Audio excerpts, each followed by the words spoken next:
Sudut-sudut keindahan. Wah, sangat luar biasa. Sangat luar biasa.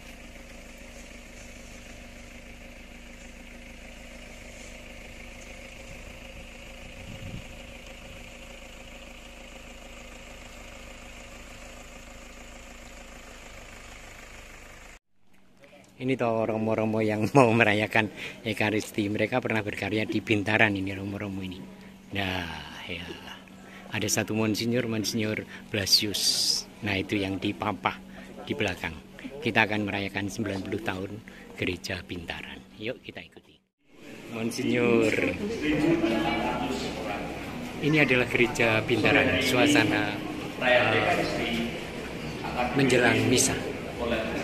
Sangat indah ya, bangunan yang diresmikan 1934 sehingga sudah 90 tahun yang lalu.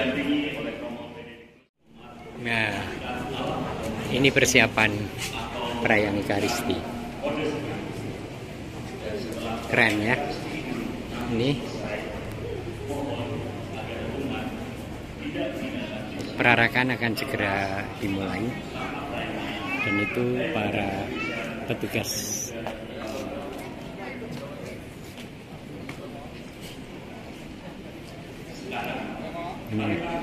Hoi.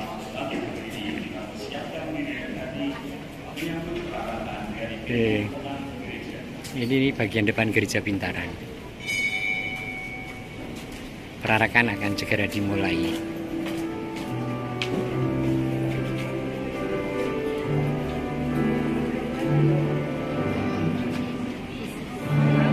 Halo.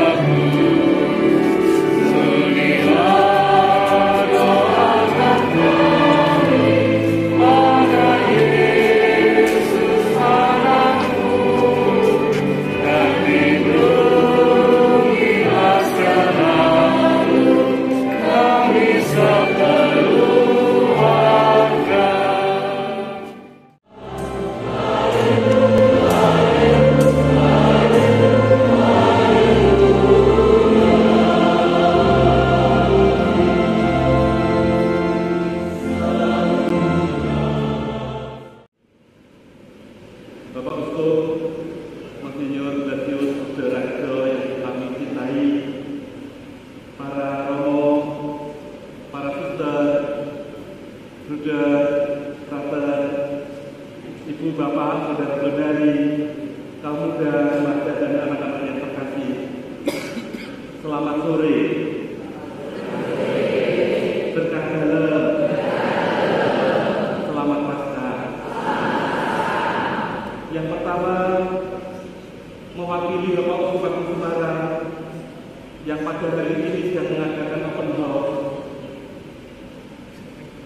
mengucapkan selamat ulang tahun untuk Gereja Santo Yusuf Bintaran yang ke-90. Provisiat atas usia yang ke-90 ini, dan saya rasa ulang tahun yang ke-90 ini semakin menyadarkan kita semua bahwa gereja ini hidup bukan semata-mata dari kekuatan kita manusia, tetapi gereja ini terus hidup karena hembusan Roh Kudus yang senantiasa menyertai kita semua. Di usia yang ke-90 paroki ini, kalau saya mencoba untuk melihat data bahwa paroki Santo Yusuf Bintaran mempunyai wilayah sebanyak 8 wilayah. Benar ya? Ada 8 wilayah. Ada berapa lingkungan? Ada 29 lingkungan. Ada berapa kakak? Ada 1.100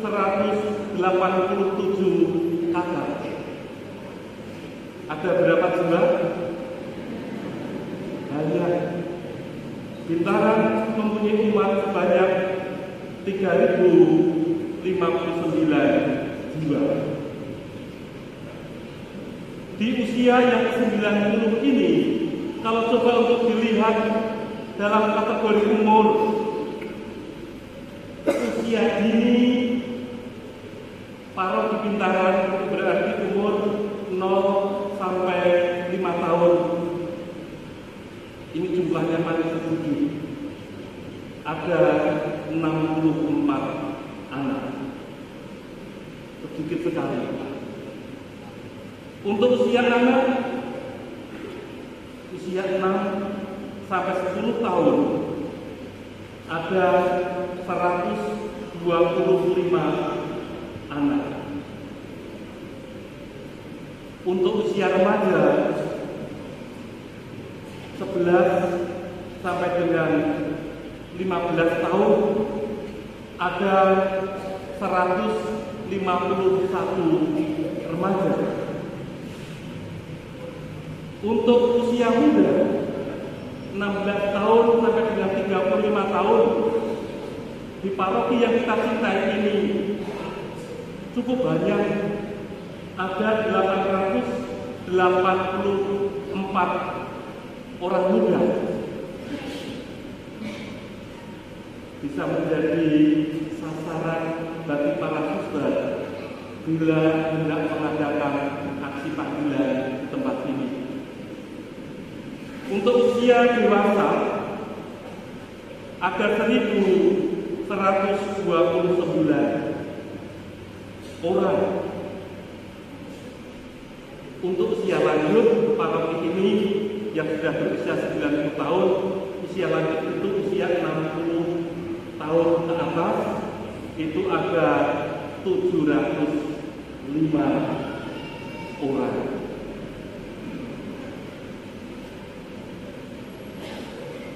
Pria atau laki-laki itu ada 1.417. Untuk perempuan ada 1.642.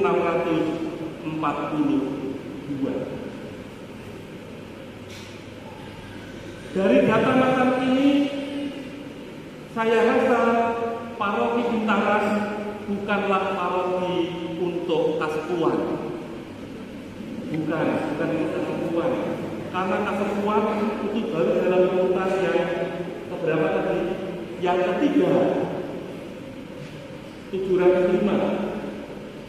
Tetapi boleh dikatakan bahwa paroki Bintaran adalah paroki yang produktif. Mengingat usia muda ada 884 jiwa dan dewasa ada 1.129. Maka kalau perayaan 90 tahun pada hari ini mengambil tema terlahir kembali untuk memuliakan Allah dalam gereja dan masyarakat, saatnya orang muda Katolik di paroki ini ditantang untuk terlahir kembali memuliakan Allah, tidak hanya di sekitar altar, tetapi sampai di pasar, sampai di tengah-tengah masyarakat. Kiranya kita diajak untuk belajar dari bacaan-bacaan yang kita dengarkan dan coba kita renungkan pada hari ini. Kita diajak untuk terlahir kembali memuliakan Allah dalam gereja dan masyarakat. Kita diajak untuk menemukan yang namanya damai sejahtera bagi kami. Ini adalah kalimat pertama yang diucapkan, yang disampaikan oleh Yesus ketika Yesus bangkit. Damai sejahtera bagi kami. Dan untuk memperoleh damai sejahtera bagi kamu, salah satu cara yang harus terus kita bangun adalah kita hidup dalam sebuah komunitas. Ada 8 wilayah, 29 lingkungan. Ini adalah komunitas-komunitas Dan diharapkan dalam komunitas itulah kita terlahir kembali untuk memuliakan Allah dalam gereja maupun dalam masyarakat. Jangan sampai kita abai dengan komunitas di mana kita tinggal. Komunitas menjadi hal yang sangat penting. Coba kita bercermin dari Thomas. Di saat awal Thomas tidak bersama-sama dengan murid-murid yang lain. Thomas tidak menemukan damai sejahtera itu. Tetapi yang ada adalah ketidakpercayaan bahwa Yesus telah bangkit. Thomas tidak melihat Tuhan.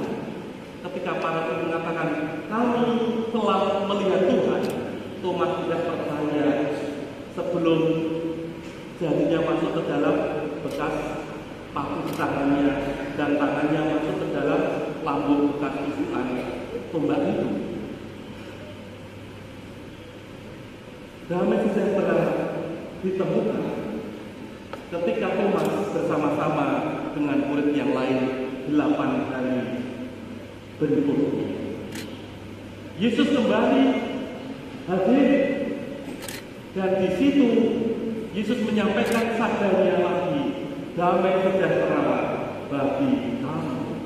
Dan disinilah lalu Thomas menemukan damai sejahtera itu dalam kehidupan sebagai murid Yesus, sehingga ia berani mengungkapkan imannya, ya Tuhanku dan Allahku.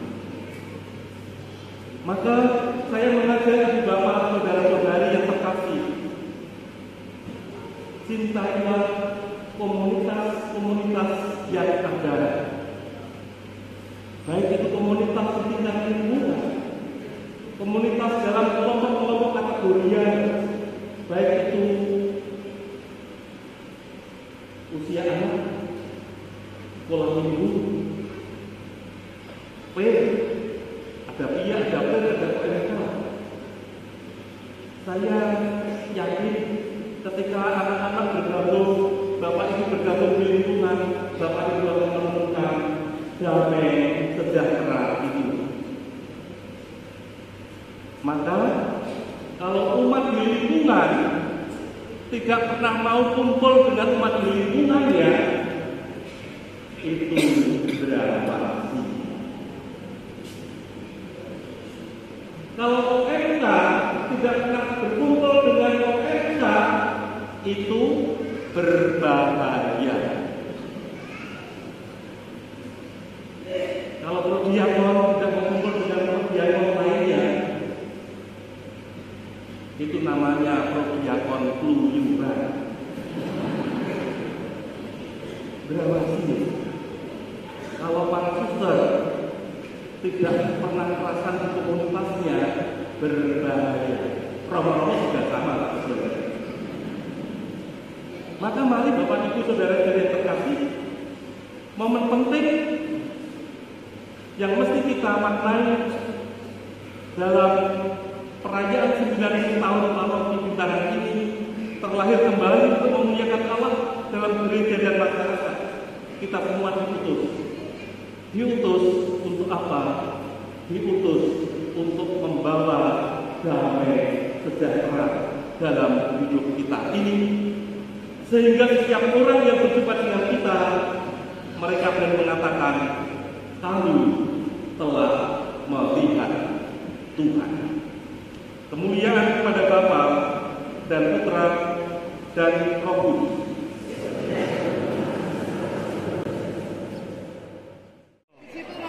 Oke, Ekaristi sudah selesai, lalu kita akan resepsinan di aula yang sangat megah karena sejak zaman penjajahan.